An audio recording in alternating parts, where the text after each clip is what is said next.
In our last lecture, we discussed the importance of proper nutrition and specific types of nutrition for good, healthy bone formation.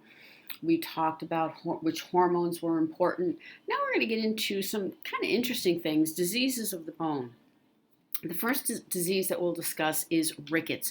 We don't hear too much about rickets anymore. However, it used to be a really common issue with bones. It's caused by the reduced mineralization. We want to remember that when we mineralize a bone, it makes it hard. So bones that have reduced mineralization will lack the hardness from the hydroxyapatite, because mineralization is formed by the calcium and the phosphate forming the hydroxyapatite. So if someone has rickets, they have reduced mineralization.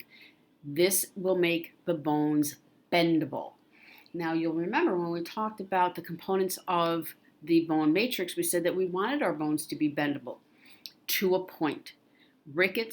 In rickets, the bones are much too bendable and will cause bowed bones and inflamed joints. In a moment, I have an x-ray to show you, but it will make sense when you see it that if the bones are not straight as they are in the skeleton that we saw in lab, if they are curved, which is what we mean by bowed, then the articulations where the bones meet up aren't going to match up, and you're going to cause those joints to become inflamed and painful. Rickets is caused by vitamin D deficiency. This can come from lack of sunlight, and those of us that live in the Northeast, specifically the Binghamton area, know that we don't get a lot of sunlight. Right? There are periods where there are days where we don't really get a lot of sunlight, so rickets could be a problem. Another common cause is the inability to digest fats. You'll remember that I just mentioned that we don't really see too much rickets anymore. That's because we got smart and we added vitamin D to milk.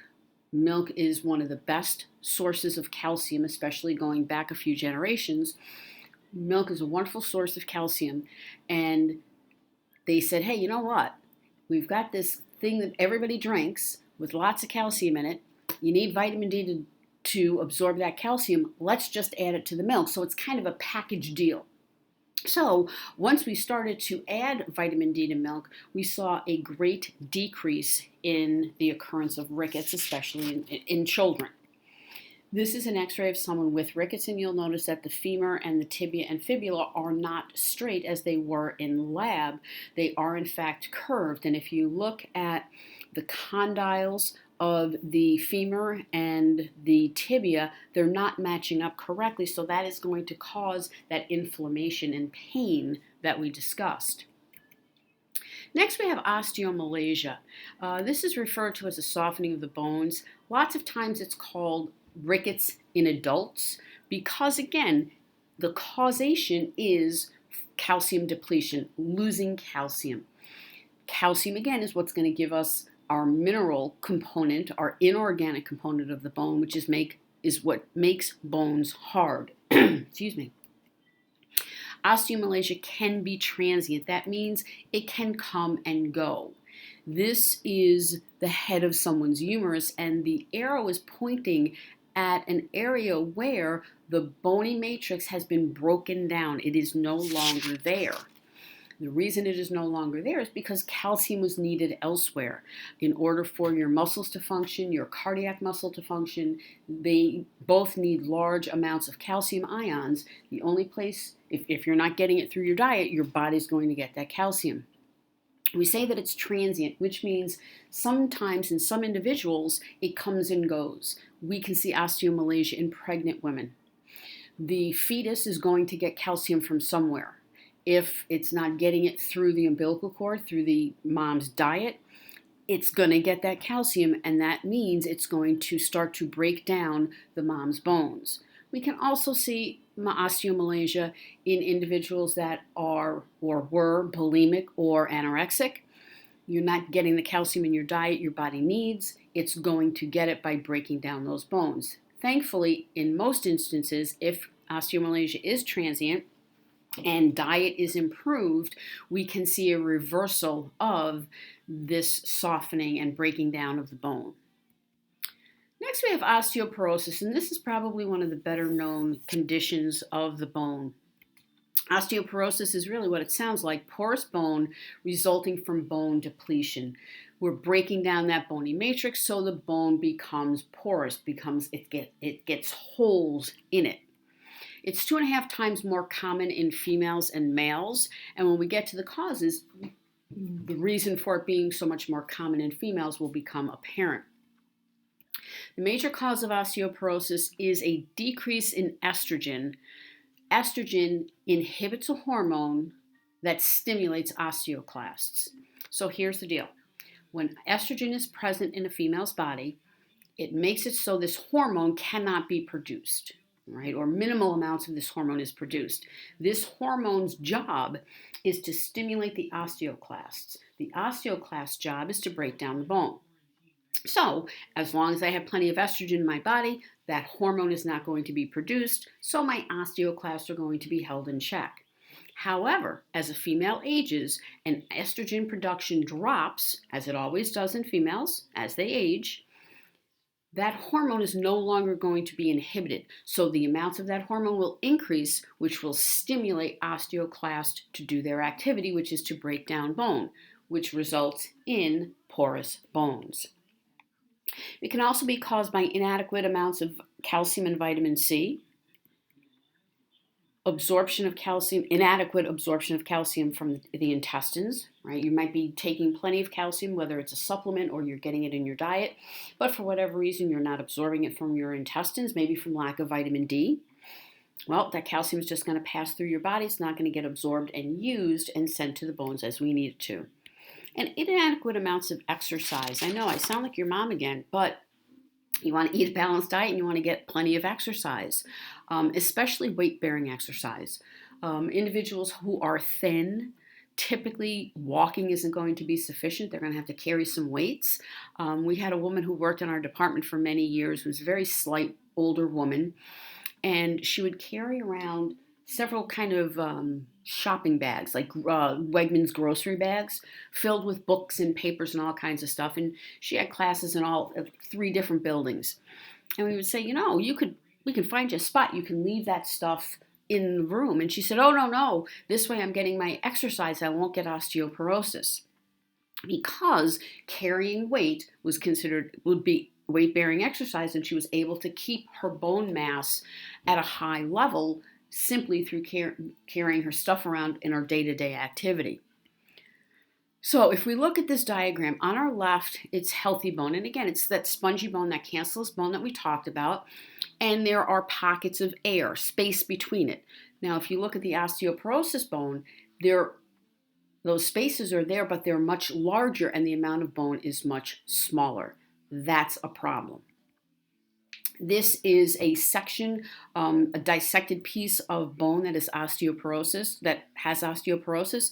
And again, we're looking at spongy bone, but the holes are much larger than they should be. This bone is going to be very fragile and very brittle and will break easily. Well, how do we treat this? Well, sometimes we can use estrogen therapy in postmenopausal women. This is a double-edged sword. It can very much help with calcium being built up in the bones. However, it can, in some women, increase the likelihood of breast cancer. In other women, increase the likelihood of heart disease. So this is something that you really want to talk with your doctor about before you start estrogen replacement therapy. Increased calcium and vitamin D intake. We see osteoporosis beginning in women that are much, much younger than we would expect. We would expect osteoporosis in older people, 50, 60 years old. We're seeing it in early stages in females as young as 25, 30 years old. That's because their calcium and vitamin D intake might not be great, or their level of exercise might not be so good.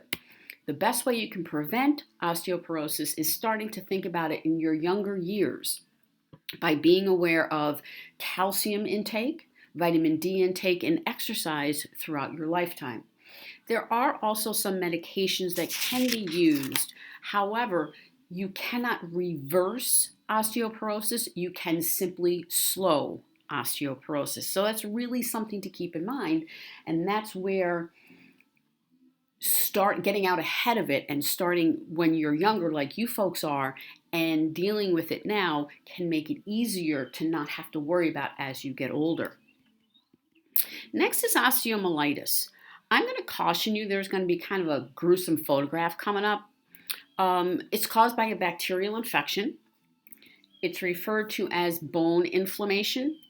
It can lead to total bone destruction. That bacteria gets into your body through a wound, oftentimes a deep wound, oftentimes a surgical wound, and takes up residence. And it can, in fact, completely break down a bone.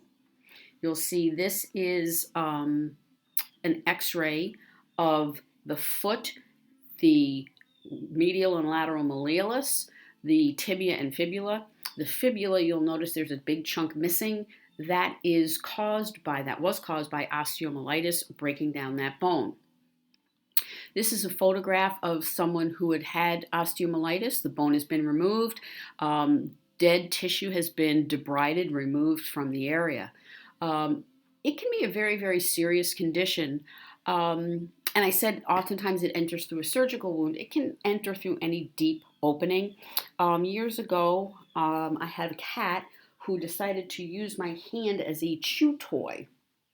And cats' mouths are apparently notoriously bacteria-ridden. I didn't know this. I'm really a dog person, not a cat person. Anyway, my hand blew up and it was incredibly infected. And when I did go to the urgent care, I had to have x-rays taken because they were concerned that osteomyelitis had set in. It's apparently very common in a cat bite for osteomyelitis to occur. So that's something I had to be really aware of. Now, moving on, when we talk about the skeletal system, before we can jump into the muscular system, we have to talk about joints. Joints or articulations are sites where bones meet. These articulations give the skeleton mobility. Right? Imagine if you didn't have your hips, your knees, or your ankles, how would you move your body? It wouldn't. So we need these joints to allow for the mobility that we enjoy. And it also works to hold the skeleton together. Because the bones are meeting at these joints or articulations, they are the weakest parts of the skeleton. If you think about injuries that people suffer, typically through sports, most times those injuries are located at the joints, ankles, shoulders, knees. They're a point of weakness because it's not a solid piece, it's two bones being held together with soft connective tissue. Bones are going to be classified by structure and by function. The structural classification, we can have fibrous joints. They are held together by fibrous connective tissue. These are immovable joints. That means that no motion occurs here. An example of a fibrous joint are sutures between the bones of the skull. Cartilaginous joints are joints that are held together with cartilage. They are slightly movable. An example of this would be the articulation between the sternum and the rib. The pubic symphysis between the two pubic bones, and synovial joints, which are freely moving joints that are much more complex and we'll talk about in a little bit. We'll end here for this lecture.